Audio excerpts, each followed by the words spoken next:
Good morning. I'm Catherine Mazzone. Thanks for joining us. We'll get to those stories in just a few moments. And I'm Chris Gilson. It is Saturday, July 2nd. Thanks for spending part of your Saturday morning with us.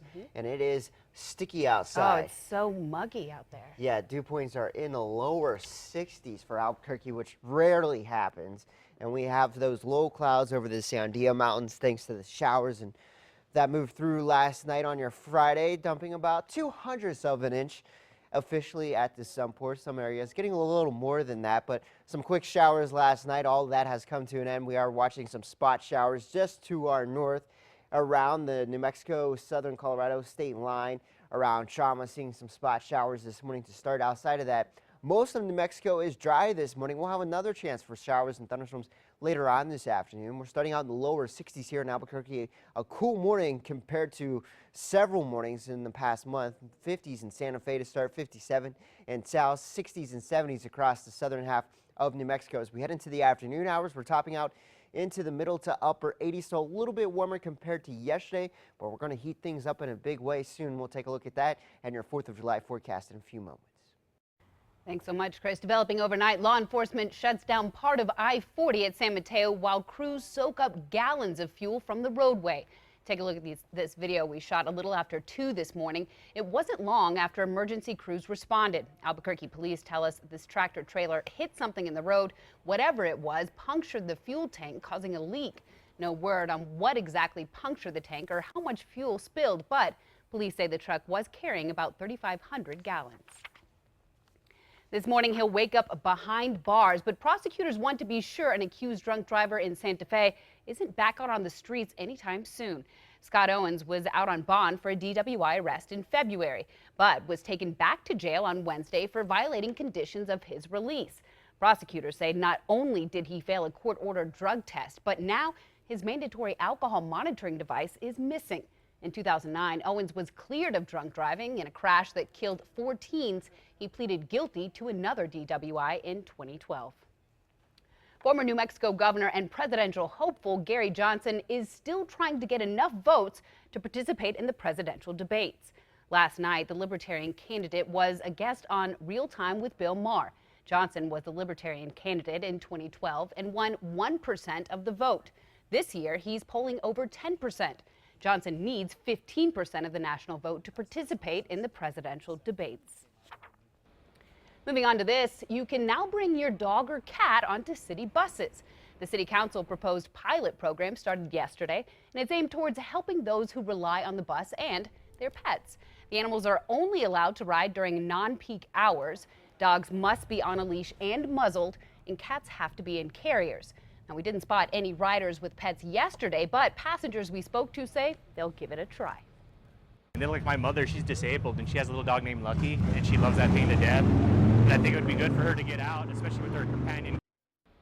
ABQ Ride says passengers will have to clean up after their pets, and bus drivers do have a right to stop you and your pet from getting on board if the animal seems threatening. This initiative is set to last through the end of the year. Then the city will decide whether it will be permanent. A California couple is pleading with whomever took their prized possession to give it back. The two were in Albuquerque for a national tour to show off their one-of-a-kind Model T Speedster when someone stole it. These made off with the couple's truck, trailer, and the man's 1926 Model T Ford Speedster. It's parrot green with wings painted on the front hood and the number 21. They say when they woke up Friday morning, it was all gone. We were leaving early because a death in the family, and it was unexpected. And I figured, okay, I'm going to see my cousin when I get home. Police did find the truck last night, but that Speedster is still missing. The couple is offering a $5,000 reward to whomever finds it. APD needs your help finding a man targeting businesses along San Mateo. Police say a Hispanic man burglarized Roberto's salon. They say he drove this early 90s Chevy van with the letter H on the sides, front and back to do it. Police tell us neighboring businesses were hit too. If you see this van or have any information, call Crime Stoppers at 843-STOP. Developing news out of Bangladesh, where at least 20 people are dead after a violent hostage situation. Officials say at least 20 hostages died in what's being called a militant attack. Police stormed the restaurant, killing 6 of the militants and rescuing 13 hostages. 2 officers were killed and dozens more were wounded. So far, the Islamic State group claims responsibility. About 35 people were taken hostage when gunmen stormed the Dhaka restaurant last night. Another search for clues in the death of Dylan Redwine. The 13-year-old went missing in November 2012 while he was visiting his father, Mark. His remains were found 7 months later, his death declared a homicide. Mark Redwine remains a person of interest in his son's death. Now, according to the Herald, a search for evidence near Middle Mountain will take place next week. If you're planning to spend the 4th of July holiday at the lake, you'd better grab a spot now. Thousands of campers are expected to pack New Mexico lakes over the next few days, and spots are filling fast. Elephant Butte is one of the state's most popular holiday hotspots. Last year, state officials say they saw more than 125,000 people from June 29th to July 5th rather. They're expecting the same, if not more people this year. Based on our reservation system that we use, Reserve America online, most of our state parks are nearing capacity on the reserve side. There are still some first-come, first-served spots available. Elephant Butte and Ute Lake will be setting off fireworks on Saturday night. Conca State Park is doing it on Sunday, and Eagles Nest and Summer Lake will celebrate Monday. We have more 4th of July information and events on our KRQE News app. New Mexico is getting thousands of dollars to help fight the Zika virus. The CDC awarded New Mexico nearly $300,000 to support local prevention efforts. While no Zika-carrying mosquitoes have been detected here, health officials say the funding will help the state prepare for the first case if there ever is one. There's currently no vaccine or treatment for Zika. Lost and confused. Some visitors say signs near the airport don't do their job. Damaged. What the airport has to say coming up to help travelers find their way next. And you think pet owners have a rough time calming dogs or cats over the holiday weekend? Imagine what it's like for zookeepers. We have an inside look coming up. Thanks for spending part of your Saturday morning with us as we kick off the 4th of July holiday weekend. A rainy start last night. We could see more storms today, and then we'll talk about when we start to heat back up and dry out in a few moments. Kathy. Beautiful shot, Chris. While you and your family may love fireworks, animals do not. It's something the zoo will be dealing with this weekend. And as News 13's Fernanda Lopez reports, it's a problem likely to keep up a lot of zookeepers all weekend. Fireworks can be pretty scary for most of these animals here at the zoo, but as we learned today, it's the elephants who would really love to forget what they're about to experience over the next few nights. The crowd goes crazy for a good fireworks show, but most animals at Albuquerque's zoo just want to find a place to hide, and most of them don't have the luxury of going into a show. This weekend, zookeepers will give some of the high-profile animals some options. Some of our animals will have the choice to be inside or outside, so they can be comfortable outside. They start to hear those fireworks. They can move into their spaces. The elephants are a big concern because they're in the outer part of the zoo and are sensitive to explosions and vibrations. And the elephants will be locked in at night for the 4th. The big primates are a concern too, so the gorillas, chimps, and orangutans will be able to duck inside at night if they get scared, and after the crowds are gone from the zoo. And the illegal fireworks start lighting up the night sky, the zookeepers will be worrying, and so will zoo lovers, knowing animals and fireworks don't mix. I think they might hurt their ears because the fireworks are very loud. Because the fireworks are loud, and maybe if someone shoots them kind of far, you might hit one. But leave it to the kids to come up with a quick plan to protect the animals. I will stay with them. I think you should like put a cover on them a little bit.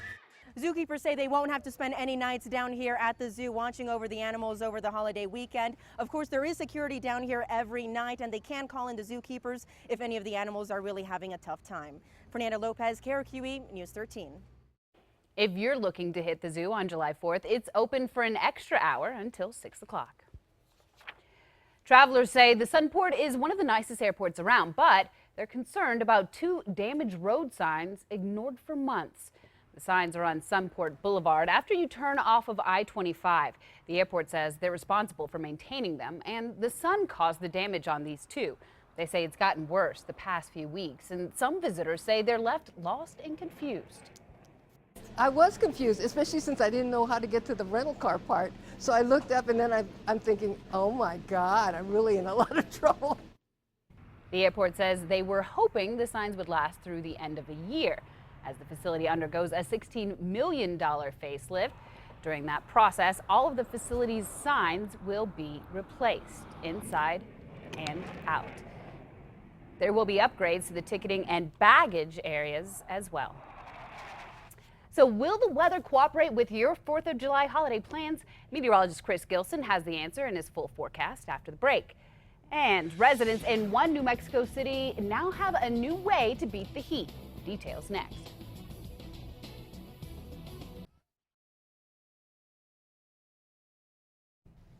People in Carlsbad now have a new place to cool off this summer. The city hopes it gives others another reason to visit. Lines were long as kids waited to take their turn down the Big Blue, the 50-foot-high water slide. Water slide, it's pretty fun. It goes fast. As soon as them doors open, they haven't came out. Maybe just once to eat, and that's about it.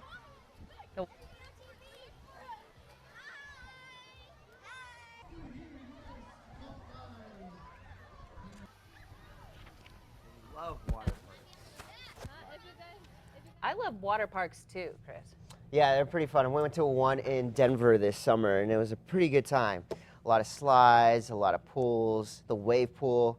Oh, yeah. That's pretty fun. Wave pools, you know, but sometimes I do like that water slide thing. I'm kind of a thrill seeker myself, so yeah, I like going fast. Yeah, it is fun. It is fun. All right, we are going to be heating things up as we head into the second half of the weekend. So if you're looking to jump into a pool this weekend, probably as we head into the second half of the weekend into the 4th of July, that's when we'll really start to heat things up and dry out. Today, just a slight chance for a leftover storm, but a gorgeous start to your Saturday morning with some clouds hugging and hot. Just the way we would like it, right? Right. So how's the morning going to be, though? Mornings, you can see those temperatures, not too bad. Yeah. 60s. So okay. Cool to start, but then we'll heat up quickly as we really start to dry things out. I think 60 is kind of relatively cool, you know? It's all relative these days. Cool. Today it's in the 60s, but you'll notice the humidity stepping out. Makes everything it's muggy. Worse, right? Yeah. Thanks, Chris. If you're headed to the biopark, you can now check out the Butterfly Pavilion. It opened for the summer. The pavilion features several hundred North American butterflies and thousands of plants. 250 tropical butterflies will join the native butterflies by mid-July. You can find the exhibit on the west side of the Botanic Garden. You won't find her playing with dolls or makeup. How one young girl is taking the boxing world by storm, coming up. And an unusual bond starts a social media storm. The unlikely friendship between a dog and a fish. Next. Welcome back. Here's a look at what's trending. Now, there's a new world record for the most balloons popped in under a minute. And you can congratulate a dog. This Jack Russell Terrier, Twinkie, from California, went on a popping spree. It was an easy feat for this canine. He beat the Guinness World Record by knocking out 100 balloons in, get this, less than 40 seconds. But there's a twist to this story. Twinkie's mom was a champion too. She's the former record holder. So it looks like this talent for balloon destruction runs in the family. That is funny. He just goes at it. That was sped up a little bit. The video was sped It up. had to have been, because when I first saw this, I said, no way a dog can move that fast. And I'm pretty sure that she's taking, you know, a strange amount of photos. She is focused and focused on the task at hand of popping those balloons real quick. Yeah. All right, from a dog who loves balloons to a dog who loves koi fish. Daisy, the French bulldog, loves Frank the fish. She'll visit Frank in his pond whenever she can and give him puppy kisses. Frank doesn't seem to mind. These two lovebirds have gotten a lot of attention on social media. Daisy's owner says that so far it's gotten thousands of shares on Instagram and Facebook, and you can easily see why. So my question though is, do we know that those are kisses, or is that like, taste of dinner? An appetizer maybe? Catherine. What's to come? No, it's just pure puppy fish love there. Wow. I don't He's know. just checking out the fish. Very focused though on the fish. Koi Kind could of be like pretty tasty. the other dog was focused on the balloons. To each his own Mhm. or her own. It looks like Facebook will be back to focusing on the family and friends you care about most. The social network says it's updating its news feed to make posts from your favorite friends, so to speak, appear higher in the feeds. Now this after users complained they were missing important messages from friends and family amid a growing number of posts from news media, publishers, and advertisers. The new news feed will publish or put many publishers' posts farther down. The company's vice president of product management says it's, quote, possible some publishers may see a small drop in reach, but it won't be a very big change. Now, I have to say that the price those publishers are going to pay for that slight decrease in visitor use or reach is worth it for all the Facebook users, don't you think? I mean, such a small number of publishers and such a large number of Facebook users. Right. I mean, you do lose. You don't see all of your posts from your friends. No. And for some reason, some of your friends, their post is up there all the time until you like it, and then it goes away. I don't understand how Facebook works, and I won't pretend to understand. I don't know. The feed is always interesting, and Instagram goes through that too with their feeds. They're always changing. Yeah. I don't pretend to keep track either. A little girl in Philadelphia is a boxing champ in the making. At 8 years old, Bree Mathis is the youngest and only girl in her boxing camp. Her instructor, Derek Felder, says Bree was also the best boxer in the camp. Felder says the girl is a hard worker who is passionate about boxing. Bree has boxed previous to this boxing camp, and her parents say they plan on keeping her in the sport as long as she loves it. Good for her. Again, Congratulations. to each his or her own, because I tell you what, that little girl could probably beat me up. Yeah, knock you out. Well, come on, Chris, give me a little bit of, credit here. All right, sorry. You would take her down, Catherine. No, come on. All right, let's move along now. Residents affected by the massive doghead fire react to the results of an investigation. How something that's supposed to help the forest could be to blame for the blaze. And the latest on a possible fuel spill on a major stretch of interstate.